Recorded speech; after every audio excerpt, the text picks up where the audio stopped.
brought to you by Silver Pumps. Top quality और consistent performance के लिए सिर्फ सिल्वर पंप्स नाम याद रखना। वहाँ के लोग भी ये कह रहे थे कि शायद सरकार नरेश मीणा की मदद कर रही है, तो ये बहुत अच्छा काम है, कानूनी प्रक्रिया है। नरेश मीणा के फादर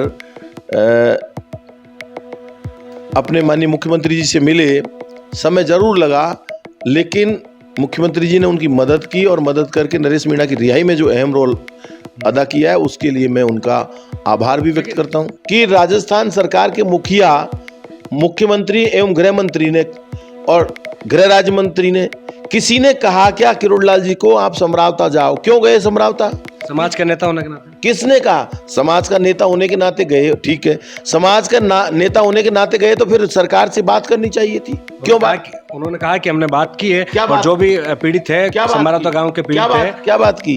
कोई बात नहीं की। जब समरावता के लोग यहाँ आए, आप पूरे वीडियो को उठाकर देख लीजिए, किरोड़लाल जी ने एक ही बात कही है कि हम समरावता के लोगों की मदद करेंगे। क्या खाक मदद करेंगे? समरावता के लोगों को जब यहाँ मिलवाने के लिए आए आप। राजस्थान का युवा नेता 8 महीने की जेल की सजा काटने के बाद बाहर आया और हुंकार भी भरी। नाम था नरेश मीणा। लेकिन नरेश मीणा ने अपने इंटरव्यू में कई ऐसे चौंकाने वाले नाम लिए हैं जिसमें उन्होंने कहा कि उन्होंने मेरी सहायता की, मदद की जेल से बाहर लाने में। उसमें से एक है ओम प्रकाश जी हुडला, पूर्व विधायक महुआ से। खुद नेताजी हमारे साथ मौजूद है, इनसे ही बातचीत कर लेते हैं। हुडला साहब, नरेश मीणा ने यह वक्तव्य दिया और आपको भी इसका श्रेय दिया। पहले तो आप इस श्रेय के बाद गदगद है या फिर चिंतित है? मैं आपको निवेदन करना चाहता हूं कि नरेश मीणा युवा नेता है, उभरता हुआ सितारा है। पार्टियां, दल, राजनीति ये बाद में आती हैं, सबसे पहले अपनापन होता है, और अपनापन अपने से होता है जिससे खून का रिश्ता जुड़ा हुआ होता है। नरेश मीणा मीनेश भगवान का वंशज है और हम लोग भी मीनेश भगवान के वंशज हैं। हमारी जिम्मेदारी बनती है, हमारे वंश का कोई व्यक्ति पर अगर संकट आ रहा है तो हम उसकी मदद करें। सही मायने की बात करें तो विश्व में 2 ही जातियां हैं, पहली जाति है पुरुष और दूसरी जाति है स्त्री, और इन दोनों के संयोग से ही सांसारिक जीवन आगे चलता है। नरेश मीणा जी के मामले में जब अपन बात करते हैं तो समरावता गांव देवली और उनियारा के बीच पड़ता है। देवली से 15 किलोमीटर दूर, उनियारा से 15 किलोमीटर दूर उनको देवली में लगा दिया गया। वहाँ के लोगों की मांग थी कि उनको 15 किलोमीटर दूरी क्यों नहीं लगाया जाए। तो सरकार की जिम्मेदारी बनती है, कलेक्टर की जिम्मेदारी बनती है, कलेक्टर की जिम्मेदारी बनती थी कि वो सरकार तक ये बात पहुँचाए। ये जो मतदान का बहिष्कार का मामला है वो एक दिन की उपज नहीं थी, ये बरसों की एक ज्वाला जल रही थी समरावता के लोगों के अंदर। वो भड़क करके ज्वाला चुनाव के दिन आई थी। लोकतंत्र में मतदाता के पास मतदान का सबसे बड़ा अधिकार होता है, और मतदाता की चुनाव के दौरान ही खुशामद होती है, ये सारी दुनिया जानती है, और मैं भी, ये कटु सत्य है। उन्होंने ये कहा कि हम मतदान नहीं करेंगे, तो एसडीएम साहब ने जो जाकर के मतदान का दबाव बनाया चित्रा मीणा पर, वो बिल्कुल अनैतिक था। एक आंगनबाड़ी कार्यकर्ता को आप जाकर के धमका। जी, ये बातें अब आप बोल रहे हो, पहले आप भी नहीं बोल रहे थे ना इसी मुद्दे पर? मैंने आपको शुरू से यही बोला है, और जब मैं समझता हूँ कि शायद 25 फरवरी की मीटिंग जब होने जा रही थी, तब मैंने दौसा जिले में घर घर जाकर के पीले चावल बांटे थे कि नरेश मीणा की रिहाई के लिए हम सब लोग 25 फरवरी को जयपुर पहुंचे। आपने कैसे मदद की नरेश मीणा की अंदर खाने? नहीं, मैं तो आपको एक निवेदन करना चाहता हूं, मैं मदद करने वाला नहीं हूं, मदद करता है वो नीली छतरी वाला। नीली छतरी वाला आदेश करता है, और तब जाकर के कहीं न कहीं किसी आदमी को एक फरिश्ता बना करके भेजता है, तब जाकर वो मदद होती है। मदद एज सच तो मैं जहाँ तक समझता हूँ कि नरेश मीणा की अब रिहाई में राजस्थान सरकार के मुख्यमंत्री भजनलाल जी ने की है, जो मेरा मानना है, अपना गट फीलिंग है। जहाँ वहाँ के पीपी और एपीपीए से जो बात हुई टोंक में, तो तो वहाँ के लोग भी ये कह रहे थे कि शायद सरकार नरेश मीणा की मदद कर रही है। तो ये बहुत अच्छा काम है, कानूनी प्रक्रिया है। नरेश मीणा के फादर अपने माननीय मुख्यमंत्री जी से मिले, समय जरूर लगा, लेकिन मुख्यमंत्री जी ने उनकी मदद की और मदद करके नरेश मीणा की रिहाई में जो अहम रोल अदा किया है उसके लिए मैं उनका आभार भी व्यक्त करता हूँ। नरेश कह रहा है कि नीली छतरी के साथ साथ कई ऐसे नेता थे जिन्होंने उनको सपोर्ट किया, उनमें से आपका नाम लिया और आपने यही कहा कि नीली छतरी वाला उनका आशीर्वाद रहता है, बाबा श्याम खाटू का आशीर्वाद रहता है, लेकिन फरिश्ते के तौर पर क्या आपने?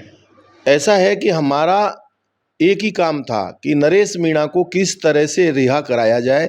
उसके लिए हमारे माननीय अधिवक्ता और उनकी टीम के सदस्यों ने जो लड़ाई लड़ी, हाई कोर्ट में लड़ाई लड़ी, लोअर कोर्ट में लड़ाई लड़ी। उर्ला जी, आप खुलकर नहीं बोल रहे हैं। मैं खुलकर ही बोल रहा हूँ। हाँ। मेरा नैतिक धर्म बनता था कि मैं नरेश मीणा की मदद करूं और मैंने मदद की है। पार्टी और दल से ऊपर उठकर भी जब मेरे समाज के व्यक्ति पर, मेरे समाज के युवा पर, मेरे समाज के बूढ़े पर, जवान पर, महिला पर कोई भी अगर कष्ट आएगा तो हम उसकी मदद करेंगे। ये हमारी सामाजिक और नैतिक जिम्मेदारी बनती है। उस जिम्मेदारी को हम लोगों ने निभाने का काम किया है। लेकिन हुडला जी, इससे पहले ही आपने किसी ने समर्थक ने फ़ोन किया और आपने कहा कि मैं तो कांग्रेस में हूँ, मैं कैसे मदद कर दूंगा? नहीं, मैंने ये नहीं कहा मैं कांग्रेस में हूँ। ऐसा है कि मेरे पास बहुत सारे ऐसे ब्लैंक कॉल आते हैं जो ऊट पटांग बातें करते हैं, तो उनको मैं उचित जवाब देना उचित नहीं समझता। और हो सकता है ऐसा कुछ हो गया हो, कई बार समय परिस्थिति ऐसी होती है। लेकिन मैं आपको फिर निवेदन करना चाहता हूँ, पार्टी से हटकर मैं कांग्रेस पार्टी का सदस्य हूँ, कांग्रेस पार्टी का कार्यकर्ता हूँ। उस बात से भी हटकर मैं नरेश मीणा के साथ खड़ा था, खड़ा हूँ, खड़ा रहूंगा। लेकिन इतना जरूर नरेश जी को इतना जरूर मैं सलाह देना चाहूँगा कि वो आक्रोशित भाषा का प्रयोग ना करें, किसी भी नेता के खिलाफ इतना ना बोलें।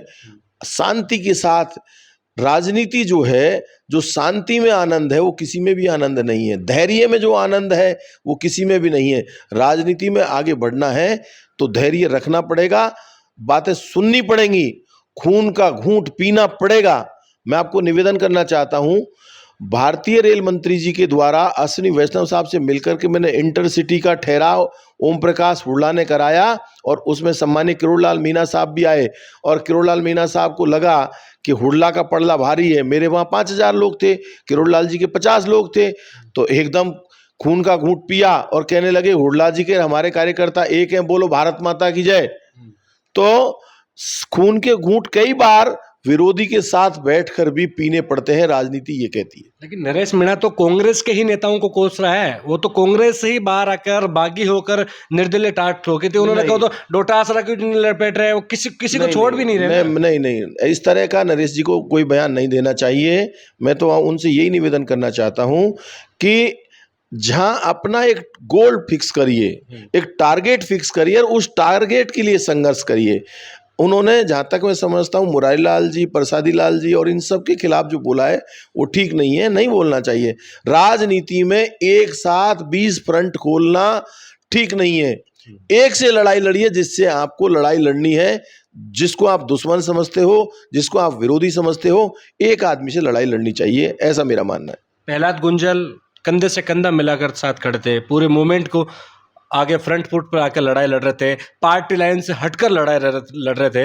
लेकिन अब नरेश इसलिए नाराज हो गया कि वो प्रहलाद गुंजल, प्रमोद जैन भाया के साथ मंच पर दिख गए। देखो, मैं आपको बात बताऊं, इसमें मैं प्रहलाद गुंजल साहब की गलती इसलिए नहीं मानता, वो वरिष्ठ नेता हैं, 3 से 4 बार के विधायक हैं, लोकसभा के प्रत्याशी हैं।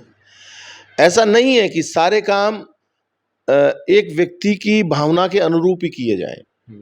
अब मैं आपको एक निवेदन करना चाहता हूं, अभी किरोड़लाल जी ने एक बयान दिया बालाहेड़ी सीएससी के उद्घाटन पर कि ओम प्रकाश हुडला अशोक गहलोत जी का है, एक सचिन पायलट जी का है, एक भजनलाल जी का है। अब मैं आपको छोटा सा निवेदन करना चाहता हूं। सबसे पहले तो माननीय वसुंधरा जी ने मुझे टिकट दिया और इस लायक बनाया कि आज पत्रकार साथी मेरा इंटरव्यू कर रहे हैं। इसका पूरा श्रेय मैं वसुंधरा जी को देना चाहता हूं। इसके बाद मैं कांग्रेस में आया। सचिन पायलट साहब जब डिप्टी सीएम थे और सीएम अशोक गहलोत जी थे, मुझे महुआ का जिला अस्पताल अशोक गहलोत जी ने दिया। मुझे मेरे महुआ में 500 करोड़ रुपए की सड़क सचिन पायलट साहब के डिप्टी सीएम रहते हुए मिली। उनका मैं एहसान कैसे भूल जाऊं। अब गोविंद सिंह डोटासरा जी ने मेरी धर्मपत्नी को पीसीसी का सदस्य बनाया, कांग्रेस के टिकट देने में बहुत बड़ा सहयोग किया, उनका मैं एहसान कैसे भूल जाऊं। टीकाराम जूली मुझे छोटे भाई की तरह प्यार करते हैं, मैं उनका एहसान कैसे भूल जाऊं। मैं तो आपको एक ही चीज़ का आग्रह करना चाहता हूं कि जिस तरह से एक व्यक्ति चाहता है सारे काम वैसे नहीं हो सकते। आज प्रमोद जैन भाया साहब की मीटिंग में रोक जाने से अगर गुंजल साहब को रोकते हैं तो ये कोई उचित कारण नहीं है। प्रमोद गुंजल साहब को अपने भविष्य के बारे में भी सोचना है।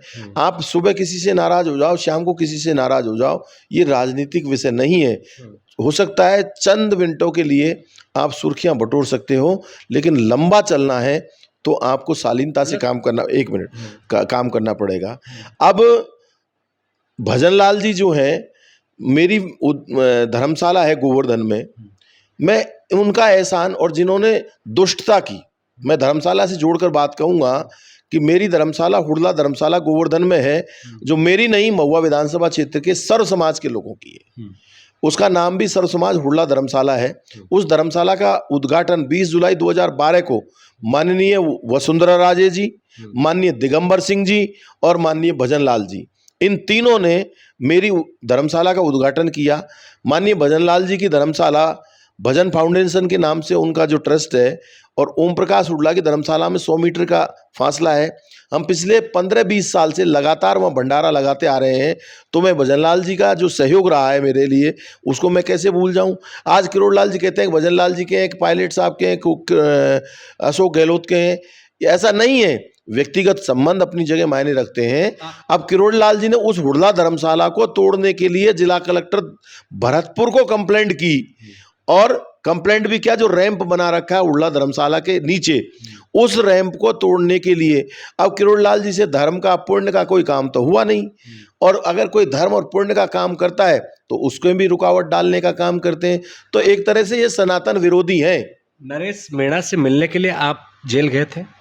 नहीं, मैं जेल नहीं गया था। नरेश मीणा से मिलने में जेल नहीं गया था। मुख्यमंत्री से बातचीत हुई किस संदर्भ में? नरेश मीणा को लेकर?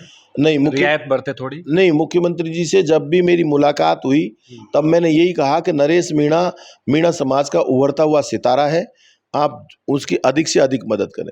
लेकिन सरकार में मंत्री, समाज का नेता किरोड़ी लाल मीणा जेल भी गए नरेश मीणा से मिलने के लिए, लेकिन बाहर आते ही नरेश मीणा ने कहा कि मुझे नहीं पता, ऊपर वाला जानता है, उन्होंने मेरी कितनी मदद की। अब आप मेरी बात सुनो।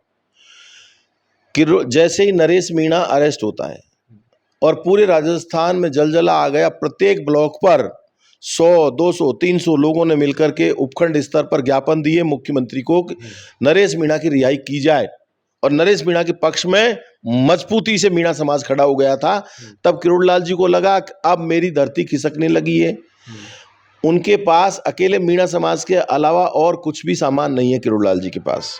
जब उनको लगा कि उनके जमीन खिसकने लगी है, तो नरेश मीणा के आंदोलन की हवा निकालने के लिए वो समरावता पहुंचे। मैं आपको, मेरा प्रश्न है पत्रकार साथी आपको, कि राजस्थान सरकार के मुखिया, मुख्यमंत्री एवं गृह मंत्री ने और गृह राज्य मंत्री ने, किसी ने कहा क्या किरोड़ लाल जी को आप समरावता जाओ? क्यों गए समरावता? समाज का नेता होने के नाते? किसने कहा? समाज का नेता होने के नाते गए, ठीक है, समाज का नेता होने के नाते गए तो फिर सरकार से बात करनी चाहिए थी। क्यों बात? उन्होंने कहा कि हमने बात की है, क्या और बात? जो भी पीड़ित है, समरावता गांव के पीड़ित है, क्या बात की? कोई बात नहीं की। जब समरावता के लोग यहाँ आए, आप पूरे वीडियो को उठाकर देख लीजिए, किरोड़ लाल जी ने एक ही बात कही है कि हम समरावता के लोगों की मदद करेंगे। क्या खाक मदद करेंगे? समरावता के लोगों को जब यहाँ मिलवाने के लिए आए आप, तो आपसे नाराज होकर गए। उन्होंने प्रेस मीडिया में दूसरा स्टेटमेंट दिया, और उन्होंने ये भी कह दिया किरोड़ लाल जी विरोध कर रहे हैं।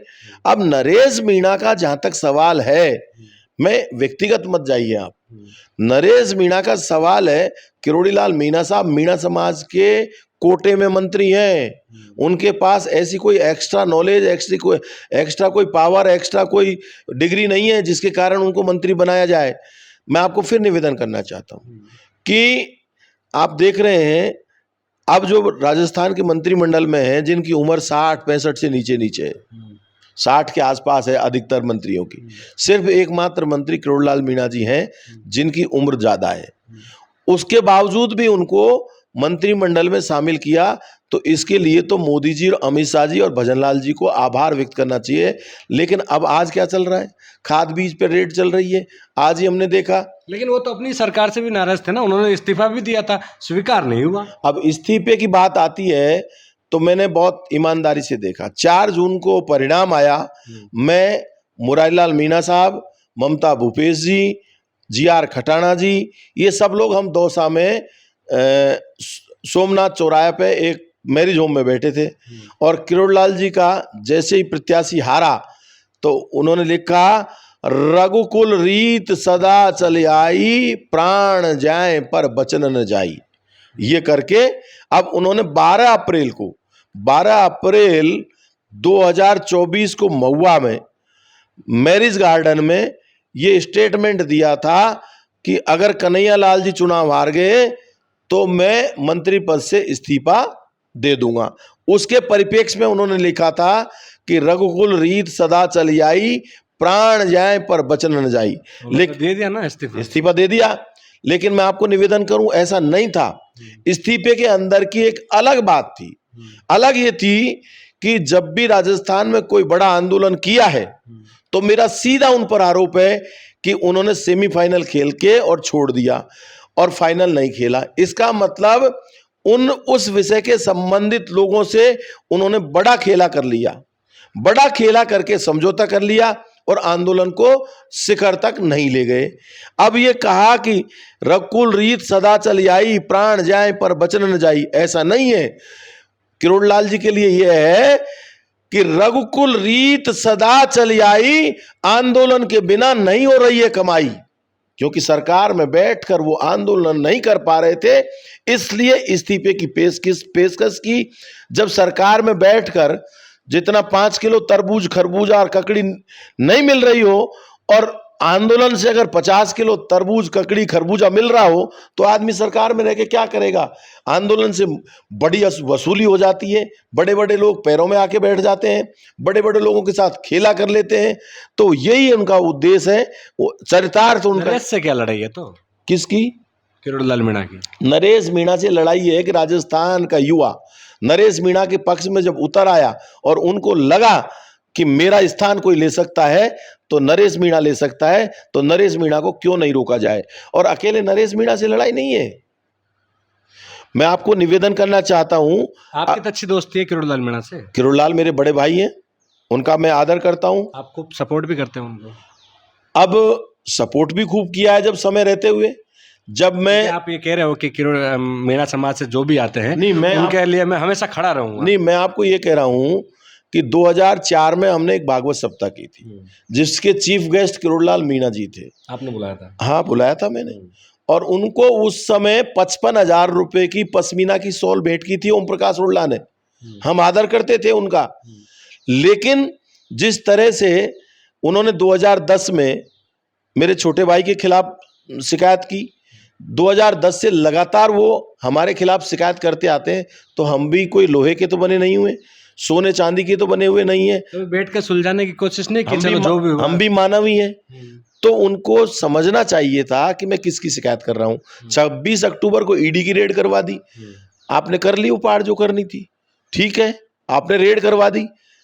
ईडी ने ढंग से जांच की और ईडी ने क्लीन चिट दिया। क्यों दिया? कि ओम प्रकाश हुड्डा और गोविंद सिंह डोटासरा दोषी नहीं थे। आज वो गोविंद सिंह डोटासरा पर आरोप लगाते हैं भ्रष्टाचार के। बहुत किरोड़लाल मीणा साहब को सीधा चैलेंज है, गोविंद सिंह डोटासरा जी के पास फाइल नहीं है, जांच नहीं है, विभाग नहीं है, सरकार नहीं है, और गोविंद सिंह डोटासरा के खिलाफ इसने किरोड़लाल मीणा साहब ने जबरदस्ती आरोप लगाए। एक आरोप सिद्ध करके बता दे, गोविंद सिंह डोटासरा राजनीति छोड़ देगा।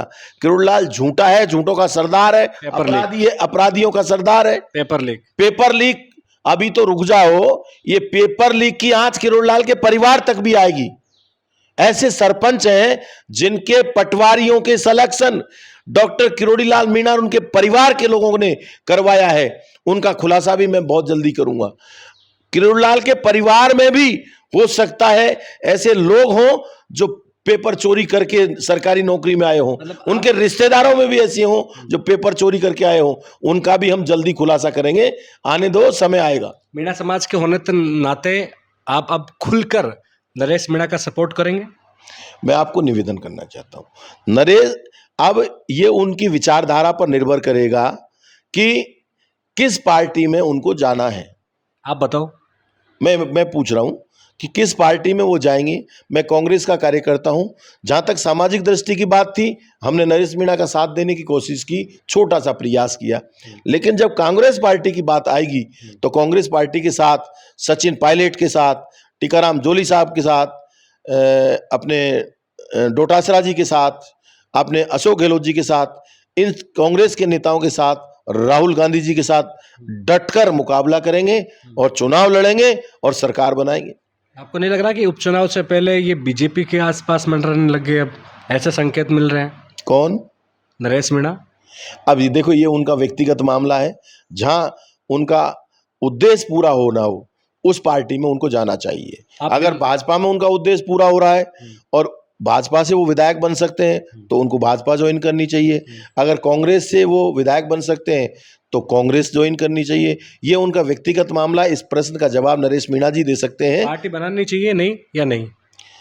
पार्टी का कोई औचित्य नहीं है, नई पार्टी बनाने का कोई औचित्य नहीं है, क्योंकि पार्टी तीसरा मोर्चा राजस्थान में चल नहीं सकता। यहाँ तो कांग्रेस और भाजपा की नीति और संभ्रामता चुनाव के समय देवली उनियारा में जब निर्दलीय ताल ठोकी थी नरेश मीणा ने, हनुमान बेनीवाल, रविंद्र सिंह बाटी, राजकुमार रोत, इन तमाम कई जो अपने उभर के सितारे हैं उनसे सपोर्ट मांगा और उन्होंने सपोर्ट दिया भी। आया एक भी नहीं। मैं आपको निवेदन करना चाहता हूं कि पार्टी बनाना, बिगाड़ना, सरकारें बनाना, बिगाड़ना, सरकारें आती रहेंगी, जाती रहेंगी, लेकिन सबसे इम्पोर्टेंट ये है कि नरेश मीणा को उस पार्टी को ज्वाइन करना चाहिए जिस पार्टी के माध्यम से वो राजस्थान की विधानसभा में पहुंच जाए। मेरा ये उनको व्यक्तिगत राय है। सोशल मीडिया पर आप गालियाँ क्यों दी जाती है? कई ऑडियो ऐसे आते हैं, आप पता नहीं क्या क्या बोलते रहते हैं वो आपके बारे में। अच्छा, मुझे हाँ। आपका क्या कहना है? सोशल मीडिया पर आपके कई ऑडियोज आते हैं, कोई कॉल करता है, आपको गालियाँ तक निकालता है, अभद्र भाषा यूज करता है, जबकि आप जनप्रतिनिधि हो। मैं तो आपको निवेदन करना चाहता हूं, एक मीठालाल उलियाना है कोई, उसका पिछले दिनों फोन आया। उसने कहा कि किरोड़ीलाल हमारा मीन भगवान है, आप उनके खिलाफ क्यों बोलते हो? हम आपका मर्डर कर देंगे, आपको जान से मार देंगे, तुम्हारी माँ का कर देंगे, तुम्हारी बहन का कर देंगे। ऐसे उन्होंने गालियां दी। आखिर जब उसकी तह तक पुलिस पहुंची तो वो किरोड़ीलाल जी का कार्यकर्ता है। कुछ दिन पहले एक ऐसा फोटो भी आया जो किरोड़ीलाल जी के पैरों में मीठालाल उलियाना बैठा था। इसका मतलब साफ ये है कि वो किरोड़ीलाल जी का कार्यकर्ता है और किरोड़ीलाल जी मुझे गाली दिलवा रहे हैं, तो मैं उनको शुभकामना देता हूं। मैं उनको शुभकामना देता हूं कि तेरा तुझको अर्पण क्या लागे मेरा। जो वो मुझे दे रहे हैं मैं उनको सारी वापस कर रहा हूं। आपको नहीं लगता कि जैसे ही नरेश मीणा ने तारीफ की आपके नाम की, कईयों को पच भी नहीं रही? नहीं, तारीफ करने की कोई बात नहीं है। नरेश मीणा ने एक सरल स्वभाव से कह दिया कि इंदिरा मीणा और ओम प्रकाश उड़ला मेरे साथ खड़े रहे, तो ये एक सरल स्वभाव से उन्होंने कह दिया। इसमें कोई बुरा मानने की बात नहीं है। और आज मैंने कहा ना आपको कि मुझे वसुंधरा राजे जी, टीकाराम जूली साहब, गोविंद सिंह डोटासरा जी, सचिन पायलट साहब, अशोक गहलोत जी, इन सब लोगों ने सहयोग किया है।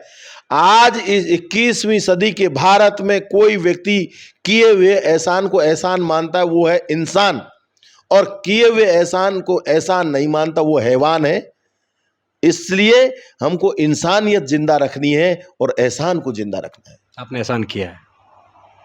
मैंने एहसान नहीं किया, मेरे ऊपर इन्होंने एहसान किया है। बहुत बहुत शुक्रिया। ओम प्रकाश जी हुडला खुलकर बातचीत की। नरेश मीणा के वक्तव्य के बाद कहीं ना कहीं राजनीति भी गरमाई हुई है। इस पर उन्होंने खुलकर कहा है कि समाज का युवा होने के नाते उन्होंने नरेश मीणा की मदद की, पार्टी लाइन से हटकर। लेकिन साथ ही नरेश मीणा को सलाह भी दे दी कि वो अपनी कुछ बातें या फिर राजनीति परिप्रेक्ष्य में कुछ बदलाव जरूर करें और साथ ही अपने भविष्य को देखते हुए राजनीतिक पार्टी का चयन करें। कैमरा सहयोगी मनोज के साथ विशाल शर्मा, जयपुर, राजस्थान तक।